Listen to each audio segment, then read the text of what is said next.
오늘날 영성에 대한 관심이 많아지고 많은 분들이 렉티오 디비나에 대해서 잘 알고 계십니다. 거룩한 독서라는 뜻이죠.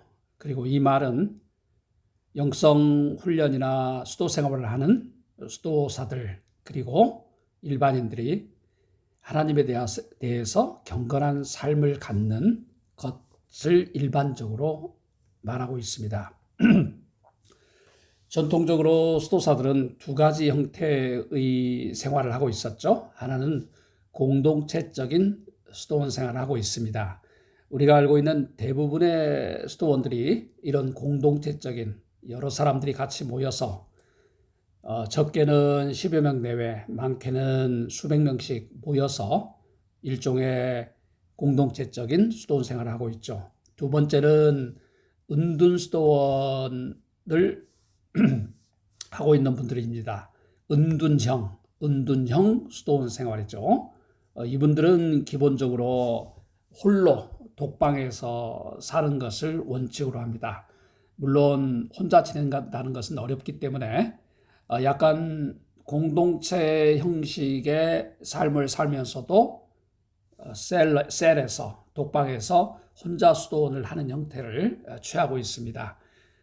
기독교 역사에서 가장 오랫동안 은둔형 수도원 공동체를 이루어 온 단체가 바로 카르투시오. 개인이 혼자 수도 생활을 한다는 것은 아주 어렵거든요. 그래서 많은 수도원의 지도자들은 어느 정도 수준에 이르지 않은 분들이 독신, 즉 은둔형 수도사로 살아가는 것을 자제하고 있습니다. 그만큼 은둔형 수도 생활은 어렵다는 거죠. 하지만 이 전통을 오랫동안 지켜온 수도회가 카르투시오 수도회인데 오늘은 카르투시오 수도원의 교본이자 그리고 오늘날 렉티오 디비나의 가장 중요한 교본이라고 부르는 수도사들의 사다리. 이 책은 11세기에서 12세기 사이에 활동했던 카르투시오 수도회의 수도 규칙을 담은 귀고 2세라는 분이 수도원장이었죠. 카르투시오의 제6대 수도원장이었는데 이분이 남긴 글의 일부분을 오늘 아침 같이 읽어보고자 합니다. 사다리의 4단계. 어느 날 바쁘게 노동을 하던 중에 우리의 영적인 일에 관하여서 생각하기 시작했습니다. 그런데 갑자기 영적 훈련의 4단계가 마음에 떠올랐습니다. 영적 훈련의 4단계, 읽기, 묵상, 기도, 관상이 그것입니다. 보통 영성훈련을 가르치는 분들이 이 읽기를 독서라고 부르는데 사실 이 읽기는 독서하고 약간 다른 결을 가지고 있습니다. 그래서 저는 이 책에서 읽기라는 표현을 사용했습니다. 이것들은 수도사들이 땅에서 하늘로 올라가게 해주는 사다리를 만들어줍니다. 훈련의 표현을 가끔 사다리라고 표현하고 있죠. 클리마쿠스의 요한도 30개의 사다리를 통해서 영성 훈련을 가르쳤듯이 이 책도 사다리라는 표현, 수도사들이 영성 훈련에 자주 사용하는 용어이죠. 그 사다리는 가로대는 몇 개 안 되지만 가로대라는 것은 이렇게 한번 그려볼까요? 사다리를 타고 올라가고 있죠. 이게 가로대죠. 이게 레더죠, 레더. 가로대인데 이게 클리마쿠스는 30개가 있었죠. 클리마쿠스의 요한은. 하지만은 이 귀고는 그 사다리에 가로대는 몇 개 안 되지만 4개로 삼았지 않습니까? 그 길이는 엄청날 정도로 깁니다.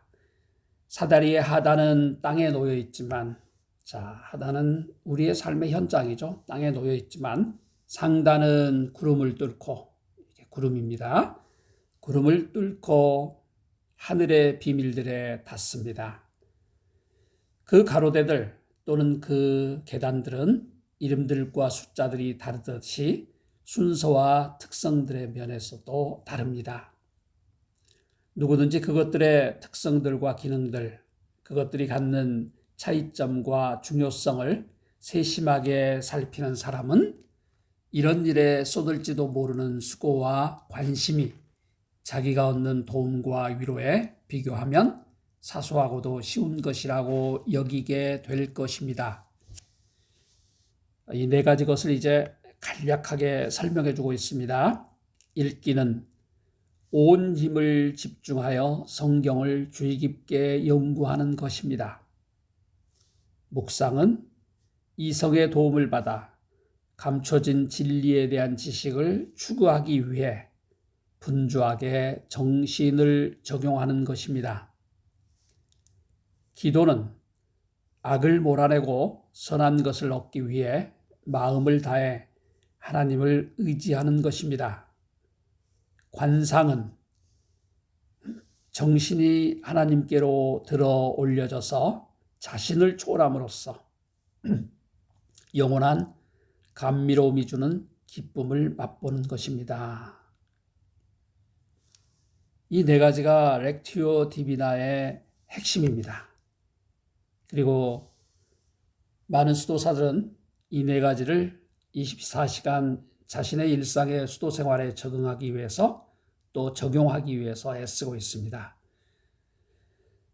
우리 일반인들도 현대인들도 바쁜 일상에서도 이 네 가지 핵심 주제와 그것이 목표로 하는 것을 시간이 날 때마다 생각해 보면 좋겠습니다. 읽기, 묵상, 기도, 관상. 사실 이 네 가지 주제는 우리에게 많이 익숙한 거죠. 조금 생소하다면 관상이라는 개념, 컨템플레이션이죠. 자, 라틴어로 써도 라틴어 다 비슷해요. 컨템플라티오. 이 관상은 정신이 하나님께로 들어 올려져서 자신을 초월함으로써, 그러니까 스스로를 넘어서는 거죠. 초월함으로써 영원한 감미로움. 이게 정말 클레르보의 베르나르는 스위트라는 표현을 하죠. 스위트, 감미로움. 스위트니스. 기름이죠. 향유죠. 이거는 모두 하나님에게 그리고 하나님과의 유니온, 하나됨, 유니타스, 하나됨을 의미하는 개념들입니다. 그것을 맛보기 위해서 정신이 자신을 초월해 하나님께로 들어 올려지는 기도를 우리는 보통 관상, 즉 묵상, 깊은 빠져들어감, 이걸 우리는 관상이라고 부르고 있습니다. 사다리의 네 단계를 설명했으므로 이제 그 단계들의 기능이 우리와 어떤 관련이 있는지를 살펴보고자 합니다. 네 단계의 기능. 읽기는 달콤한 복된 삶을 추구하고, 묵상은 그것을 지각하고, 기도는 그것을 요청하며, 관상은 그것을 맛봅니다. 말하자면 읽기는 음식을 통째로 입에 넣고, 묵상은 그것을 씹어 부수고, 기도는 그 맛을 추출하며, 관상은 기쁨과 상쾌함을 주는 달콤함 그 자체입니다. 이 표현은 제가 학생들에게 강의를 할 때도 늘 여러 번 설명을 하는 주제입니다.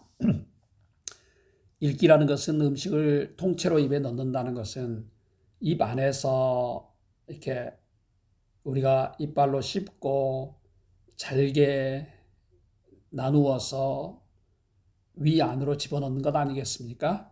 읽기라는 것은 먼저 우리가 받아들여야 되는 거죠. 눈으로 읽고 마음으로 읽고 입 안으로 집어넣어야 되는 거죠. 묵상한다는 것은 그것을 곰곰이 씹어 부수고 반추하고, 이 안에서 우리가 음식물을 씹으면서도 음식물의 일부 맛을 또 느낄 수 있잖아요. 그리고 그게 온전히 소화되기 직전까지 갈 때, 씹어 부서질 때, 그리고 목을 통해서 넘어갈 수 있을 정도가 되면 그 단계부터 우리는 그 맛을 추출하는 거죠. 그리고 그것들이 위를 통해서 장으로 들어갈 때 우리는 기쁨과 상쾌함을 주는 그 달콤함 자체를 우리는 관상이라는 표현으로 정리를 하고 있습니다. 읽기는 외부적인 것에 공을 들이고, 묵상은 핵심적인 것에 공을 들이고, 기도는 우리가 갈망하는 것을 구하고, 관상은 우리가 발견한 달콤함으로 우리를 기쁘게 합니다. 이런 사실을 더 분명하게 밝히기 위해 가능한 한 많은 예들 중에 하나를 들어보겠습니다.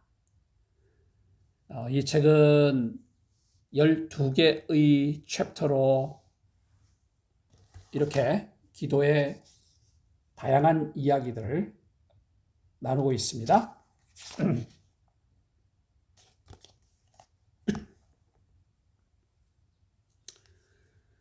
자, 우리가 다음 시간에 우리가 이런 것들을 12개의 단계로 적용하고 좀 더 세밀하게 풀어주는 것은 다음 시간으로 넘겨드리도록 하겠습니다. 제가 이렇게 기침이 좀 잔기침이 오래 가네요. 기침이 있어서 사이사이 불편을 끼쳐드려서 미안합니다. 오늘 하루도 여러분들 신나는 하루, 이번 한 주도 세상에 여러 혼란함이 있지만 우리의 마음의 평정과 우리의 삶에 있어서 열정과 기쁨을 가지고 살아가는 한 주가 우리 모두 되기를 축복합니다. 화천의 농부신학자였습니다.